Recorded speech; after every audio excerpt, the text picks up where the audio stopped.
A young woman named Anna stood by the window, nervously running her hand over her large pregnant belly. Her gray eyes filled with tears, but she tried hard to hold them back. Behind her, heavy footsteps echoed across the parquet floor as her husband paced the room, Oliver Brandon, a 45-year-old tycoon with the cold squint of steel gray eyes. "I'm warning you, Anna," Oliver's voice was loud and sharp, bouncing off the high ceiling. "If it's a girl, you're out of this house." He stopped, staring at his wife. His nostrils flared with rage, his fingers clenched and unclenched. For a moment it seemed like he might strike her or throw something. But Oliver never raised his hand. His blows landed with words. Anna whimpered, trying to pretend it was just a sharp pain in her back.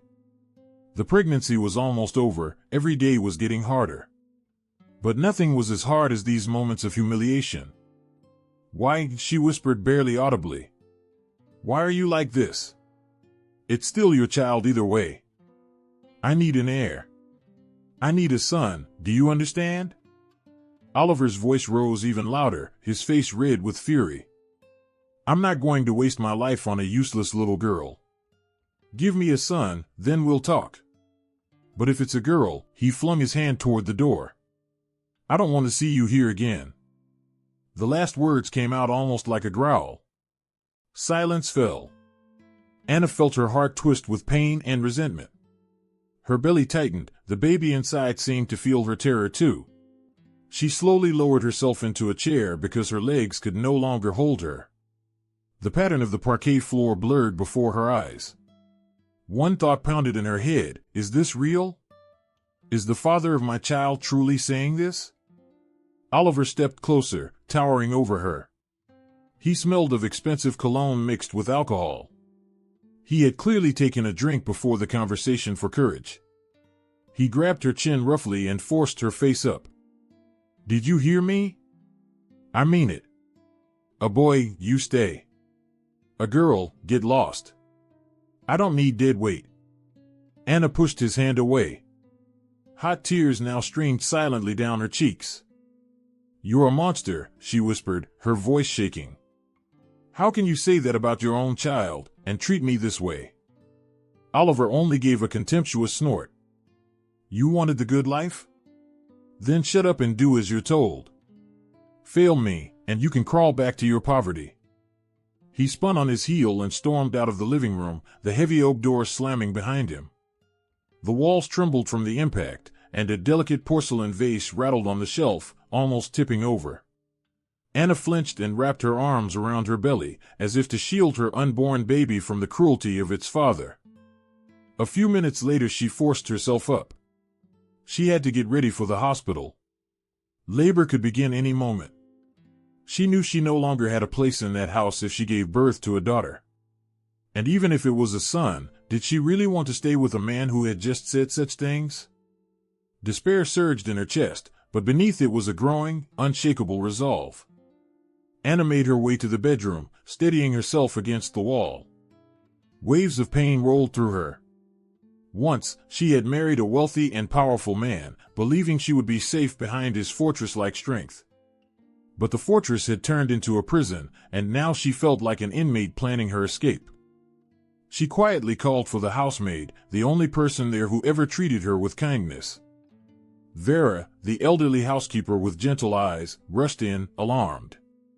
Anna asked her to pack the essentials for the hospital, speaking calmly, only adding one request: not to tell anyone where she was going if they asked. A couple of hours later, the contractions began.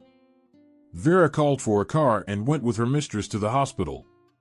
No husband, no family members of Oliver's, only the kind old woman sat by Anna's side in the ambulance, holding her hand and whispering, "Stay strong, my dear, it will be all right."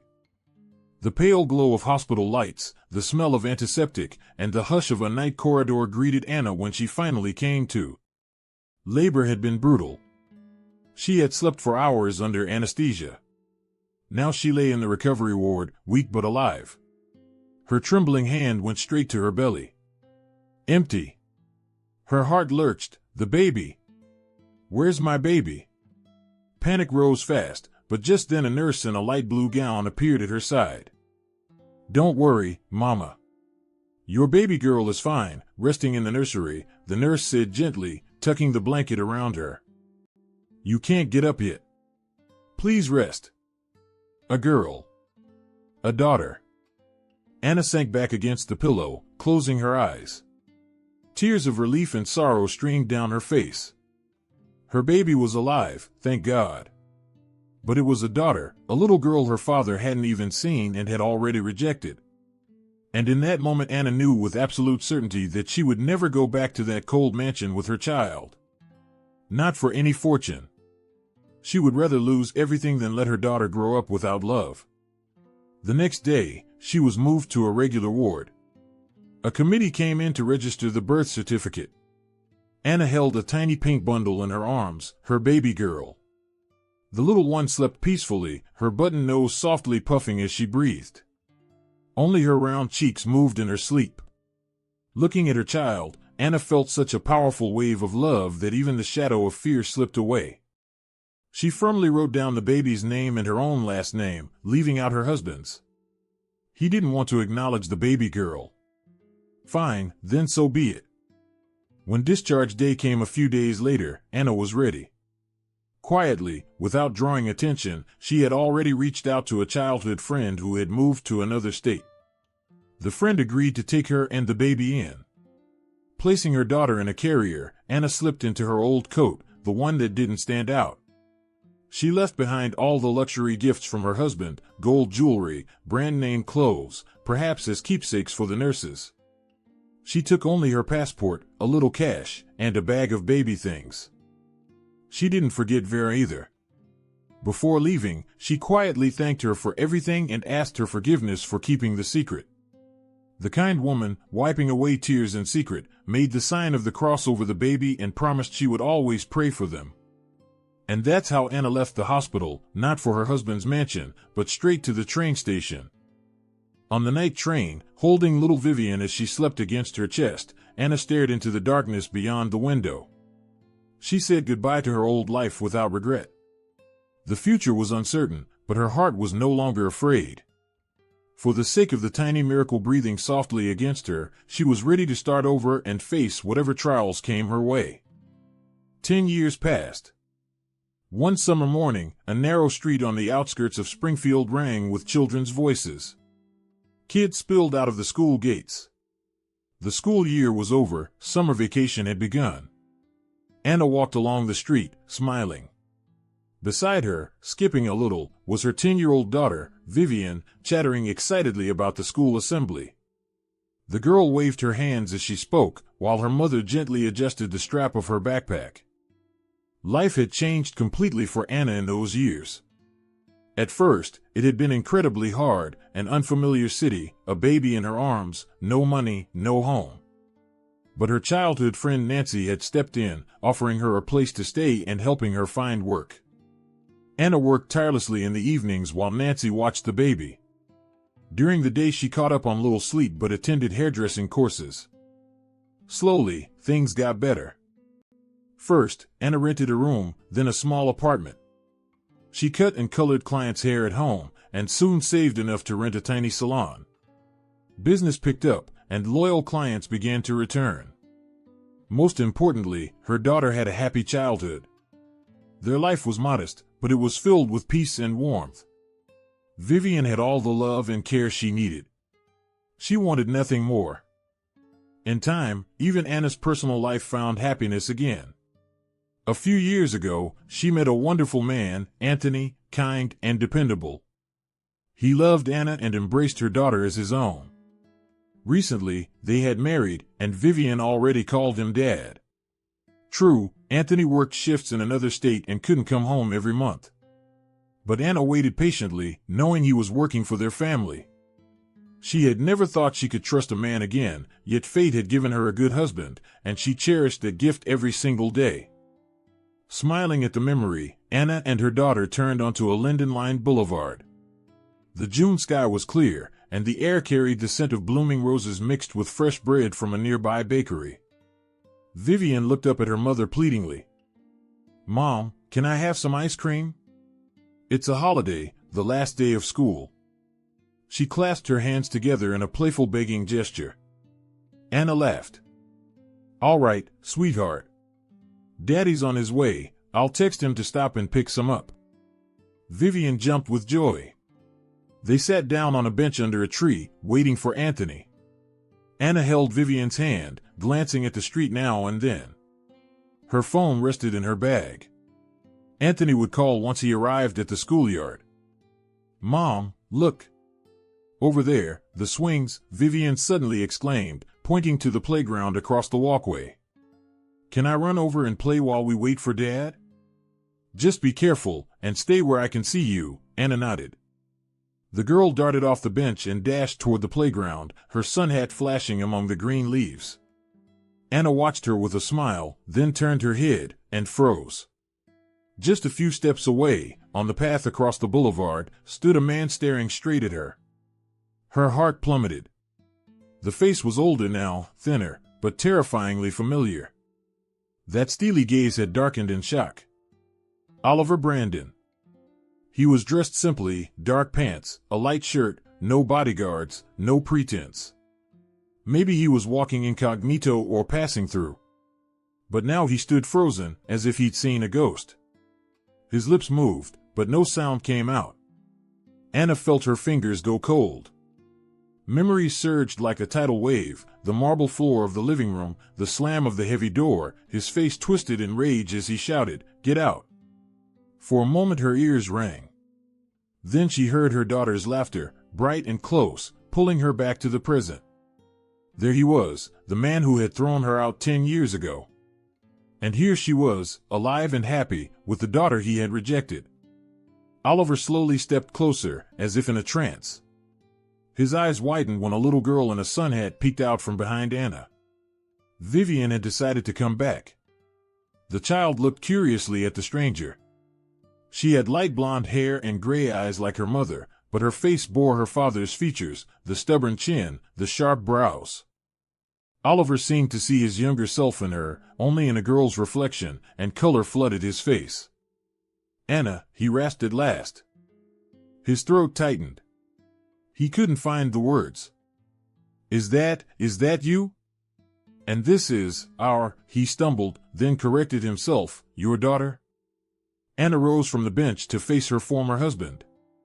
Her knees trembled, but she straightened her back and said coldly, "Yes, she's my daughter." She deliberately didn't say our. There was nothing left between them except a past she wanted erased. Oliver leaned forward, his lips quivering. "How have you been? Where have you been all this time?" His eyes flicked between the woman and the girl. Vivian, sensing the tension, pressed against her mother's legs. Anna gently stroked her shoulder. "It's all right, sweetheart," she whispered, then turned back to Oliver. "We lived as best we could. Don't worry, we don't want a cent of your money." Her voice carried restrained dignity. Oliver acted as if he hadn't heard her words. He lifted a hand, as though to touch the child's head. But Anna pulled her daughter back and stepped away. "Don't you dare," she hissed. Her eyes flashed with the fury she had carried for 10 years. "You turned your back on us then. Now you have no wife, no daughter." Oliver went pale. He struggled to speak. "Forgive me. I was a fool. There's nothing more I can say." His voice broke. His eyes shone with tears uncharacteristic for him. "I've regretted my words for years. I even tried to find you." Anna shook her head, a bitter smile touching her lips. "Too late, Oliver. We have our own life now. I'm happy. And Vivian has a father who loves her." As if to prove her words, hurried footsteps sounded nearby. "Anna, I'm here. Sorry I'm late, traffic was terrible." A tall, blond man with an open, kind face hurried from the parking lot, holding a bag with a bakery logo. His eyes landed briefly on the stunned Oliver. Vivian slipped from her mother's arms and ran to the newcomer. "Daddy," she cried brightly, clinging to his arm. "Did you get me ice cream?" Anthony laughed and nodded, kissing the top of his stepdaughter's head. Of course, my sunshine, and cake too. Oliver watched the scene as if struck by lightning. His own daughter, his flesh and blood, was calling another man dad. What could he possibly say now? Nothing could be undone. A wave of nausea rose in his throat, his face burned with shame and pain. Anna stepped toward her husband and daughter, refusing to look at Oliver, who stood frozen a few feet away like a lost man. Let's go. Vivian's hungry, she said to Anthony, slipping her arm through his. Anthony looked curiously at the stranger. And who was that standing with you? The past I'd rather forget, Anna answered quietly. I'll explain at home. She knew Oliver heard her words. Yet she felt no triumph, only emptiness. Once she had dreamed he would suffer, that he would regret. But now, seeing him broken and alone, she felt no joy, only the quiet justice of fate. Oliver stepped forward. Anna, was all he could whisper. His eyes darted in desperation, as if searching for salvation. The young woman stopped and looked straight into his eyes, firm, merciless, calm. Goodbye, Oliver. We're doing just fine. I hope one day you understand that. She gave him a small nod. There was nothing more to say. Then she turned and walked away hand in hand with her husband, while their daughter skipped alongside. The three of them soon disappeared into the sunlit street. Oliver remained rooted to the spot. The world blurred around him, trees rustled, other people's children laughed. He tried to breathe, but his chest tightened, his throat was dry. For the first time in his life, Oliver Brandon had no idea what to say or do. Words failed him. In his mind, he saw the smiling face of the little girl, his daughter, whom he had never once held. The daughter who now called another man dad. In his ears, his own words from 10 years ago echoed mercilessly, "If it's a girl, get out of this house." Oliver collapsed onto the very bench where Anna had sat moments earlier. He buried his face in his trembling hands. In the whisper of the linden leaves, he thought he heard a mocking echo, "Get out, get out." Never before had he imagined envying a random man on the street. But today, seeing her, laughing, light, with a girl by her side and a man holding both their hands, he felt the ground tilt beneath him. Because he knew back then, 10 years ago, he had destroyed it all himself. Now his mansion was filled with silence. Millions in the bank brought no comfort, for there was no one to share them with. He had chased after an heir as if it were a status symbol, and ended up alone. No children, no family, no right to forgiveness. And it wasn't the loneliness that cut deepest, it was knowing nothing could ever be fixed. No amount of money would change that. If you enjoyed this story, don't forget to share it with your loved ones. Like and subscribe so you don't miss the next episodes, and drop a comment with the city you're listening from, we'd love to hear it.